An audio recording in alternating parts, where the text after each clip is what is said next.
I've spent my career studying prey animals. I wanted to know how good a creature could get at hiding, and I don't mean camouflage or mimicry. Perfect hiding. Obviously, there is a glaring issue with that question. How could you know? But I didn't let that stop me. I studied for years, eventually getting my PhD in zoology, specializing in prey creatures. I almost gave up hope on answering my question, but then something happened. I was doing a research paper with a friend. She had found the corpse of a street cat that had markings unlike anything she had ever seen. I still remember her knocking on my door at 3 a.m. "Sean, wake up." Her voice echoed through my empty house from the other side of the door. I grumbled and dragged my way over to her. "Sue." I yawned and wiped the sleep from my eyes. "What are you doing?" Then she lifted the animal up. I could see her trying to contain the excitement. You don't want to be a person having a giddy laugh while holding a dead cat after all. I looked at the creature and immediately noticed what she wanted me to notice. Its neck had been snapped, but it had been snapped too much in a way. We brought it in and did an autopsy. She estimated that its head had spun around 4 times in a single motion. Sue always got too excited at anomalies. It was her weakness as a scientist. "Why did you bring this to me?" I glanced over to her, dreading any possible response. "It died on my doorbell camera. Watch." She pulled out her phone and shoved it in my face. I watched as the same tabby cat walked in front of her house. The microphone picked up its yowling, a fearful cry. Suddenly, the camera's static blurred around the cat, and the cries stopped, masked by a wet crunch. The static softened and the cat wasn't moving. "You're always talking about your perfect hider. What if it's not prey at all?" Her eyes glistened as she looked at me. I considered that, but it made more sense. I stared blankly at the phone screen. But what predator kills without eating? "No, that SA prey defending itself. You saw the video. The cat was scared. It was being hunted, not the other way around." She shot back. "I mean, some predators do surplus killing, but that SA responds to lots of easy prey, not going out and finding the prey. It's almost like a sport hunter." I ran my fingers through my hair. We continued through the night, analyzing the cat, discussing plans to catch the thing that killed it, while Sue obsessively replayed the video, pausing at each frame to pick apart every detail. The next day came and Sue fell asleep on my couch. I dragged myself to my bed and collapsed face down into the pillows. Sleep took me before I knew it, and then in the next moment I woke up to my bed creaking as the spot next to me sunk under weight. "Sue." I croaked out, "What's up?" I was met by silence. Not even the sound of breathing, nor the ticking of my clock or even the hum of the fridge. I rolled over to look, my vision still milky from sleep. I saw a vague, shadowy shape contrasted against the light through the open window behind it. It looked somewhat humanoid, shoulders that were broad and loose, almost like someone tucked into themselves. Still waking up, I thought Sue just didn't hear me, so I spoke louder. "Sue, what are you doing?" "Huh?" I heard her call from the hall. A shiver ran down my spine and my breath caught in my throat. I blinked and suddenly the shape was gone. Sue came into the room, leaning against the doorframe. You weren't in here. I looked over to her, my vision slowly coming into focus. EW, no. You're not my type. She laughed, glancing at the ring on her finger.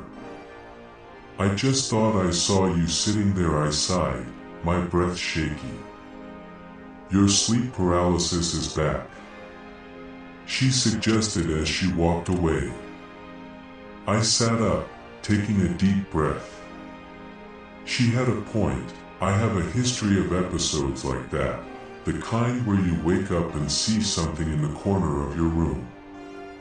I looked over to the spot the shape was sitting, and I thought I saw a depressed shape slowly rising up.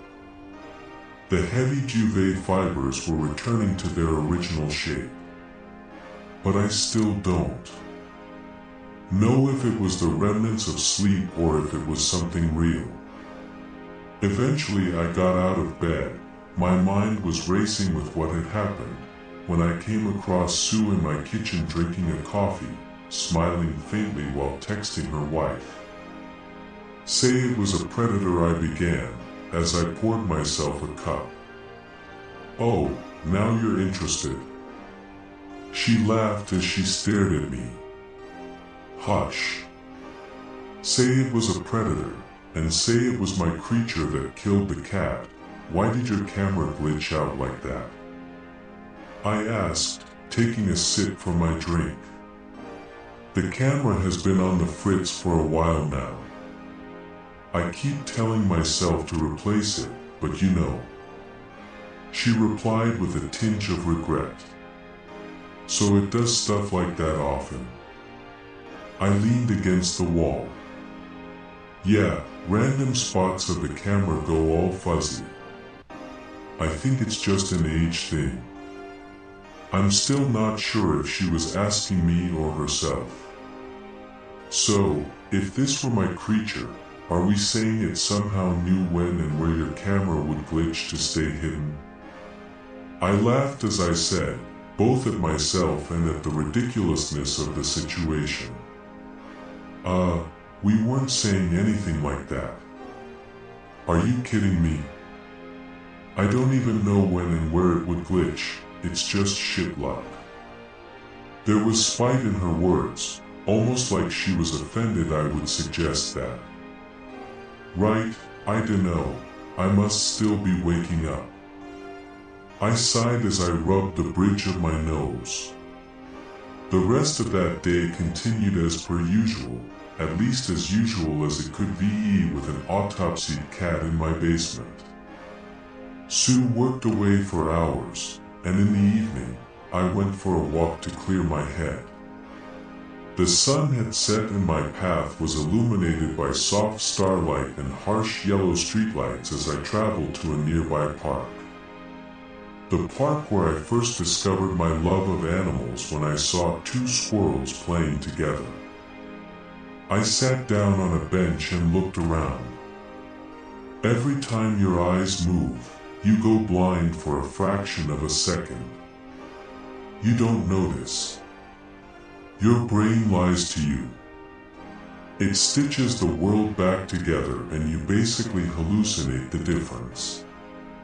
My mind wandered for a bit, the creature hiding in the saccades. My eyes jumped from a tree, to lamppost, to shadow, to stars, to the path before me. I exhaled and closed my eyes, letting myself have a moment of rest. I started talking to myself, although I don't think that's a proper way to phrase it. Invisible creatures that can tell when a camera is going to glitch and hides in your blind spots. I'm losing my fucking mind. I laughed, a laugh that was cut short. I felt a shiver run down my spine as the hairs on the back of my neck stood up. A thought entered my head. I still don't know where it came from. What if the hairs on the back of your neck standing is a response to a breath softly brushing against your skin? I then got that gut feeling that I was being watched. In response to that thought, or in response to something else, I still don't know. Everything in me was screaming, don't turn around. Freezing behavior. When a prey knows they're in lethal danger, they lock up and don't move. I sometimes wondered what it felt like, and in that moment I knew. The air grew colder around me, as I noticed that same silence.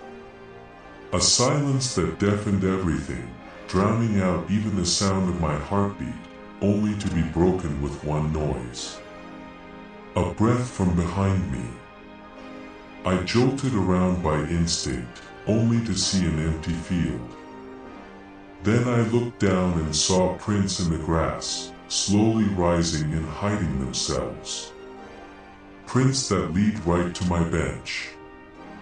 I got up and ran home as fast as I could, finding my door locked. I fumbled with my keys, trying to get the right one, when I heard it again. The silence. I didn't realize that there were cars driving by until I couldn't hear them anymore. I didn't realize the birds were chirping until they stopped. And I didn't realize the shadow until there was no sound, not my shadow, but one next to it.